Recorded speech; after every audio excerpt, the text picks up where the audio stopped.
मैंने आपको कभी भी ये बताया कि तो क्या हुआ मेरी जो पोएम है उसके पीछे की कहानी क्या है, मैंने किन हालातों में वो कविता को लिखा था और पहले अपने आप को बाहर निकाला था?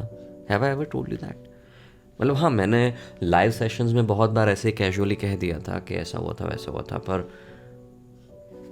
कैसा हुआ था वो तो कभी बताया ही नहीं है। तो उसको अगर चंद अल्फाजों में लिखा जाए तो कैसे लिखा जाए? कुछ ऐसे, तेरे जाने के बाद क्या कहूं कि क्या क्या ना देखा। मेरी जान, तेरे जाने के बाद क्या कहूं कि मैंने क्या क्या ना देखा। तबाही, तन्हाई, बर्बादी, मौत, सब कुछ। तबाही, तन्हाई, बर्बादी, मौत, सब कुछ, बस एक तुझे ही ना देखा। बस एक तुझे ही ना देखा। तेरे जाने के बाद क्या कहूं मेरी जान, मैंने क्या क्या ना देखा। ये ऐसा ही एक दौर था जब एक क्लास 10 के लड़के ने he committed suicide because he thought that he'll not be able to get those many percentages. Unfortunately he did get that, but तब तक तो वो जिंदा नहीं था. So it kind of shook me, but it was still there. क्या ठीक है, वो शॉक वाला था, but ठीक है, right?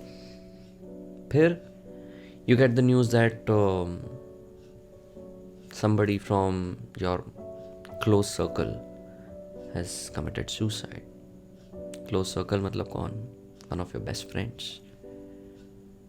Then you realize कि उसी दौर में किसी एक और दोस्त के साथ किसी और तरह का वाक़या हो गया, which is again very dreadful.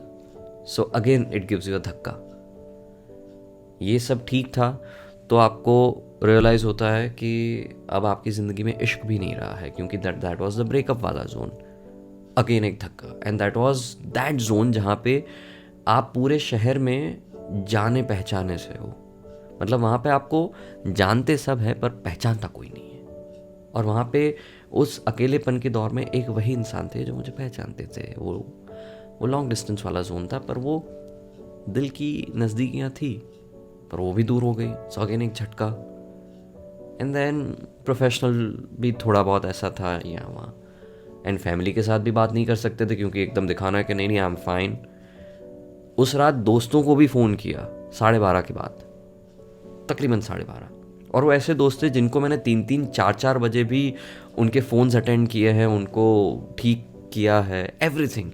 उनको मैंने उस टाइम पे फ़ोन किया और चारों ने फ़ोन ना उठाया. Coincidentally they were busy, but वो भी एक झटका था.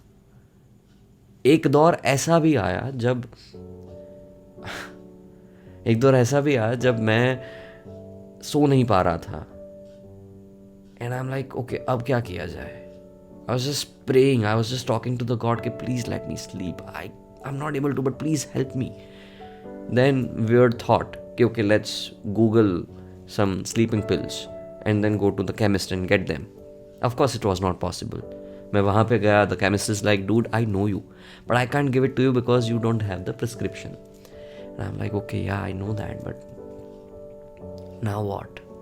So from everywhere, मैं घिरा हुआ था, नीचे गिरा हुआ था, दबा हुआ था.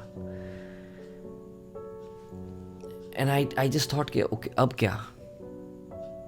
एक ही सवाल, तो क्या हुआ?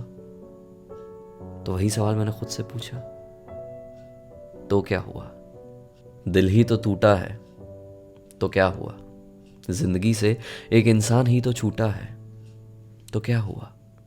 आज जेब में पैसे नहीं है, तो क्या हुआ? नहीं कोई पूछता कैसे हो, तो क्या हुआ? आज नहीं पूछेगा कल पूछेगा, तो क्या हुआ? अगर कल भी ना पूछे तो क्या हुआ? आज तुम्हारे साथ हो, बस वही काफी है. जिंदगी में थोड़े तो थोड़े अच्छे लम्हे तो मिले ही है ना, बाकी सब माफी है. जिंदगी कभी नीम सी कड़वी तो कभी मीठी टाफी है. जिंदगी कभी नीम सी कड़वी तो कभी मीठी टाफी है. बस इस वक्त को संभल जाओ, वही काफी है. वशिष्ठ मेरी जान, ऑलवेज रिमेंबर, जिंदगी वर्थ है, व्यर्थ नहीं. ठीक है. तो ये थी बिहाइंड द सीन्स वाली स्टोरी. ऑफ तो क्या हुआ, आई जस्ट रियलाइज कि मैंने ये कभी शेयर नहीं की है।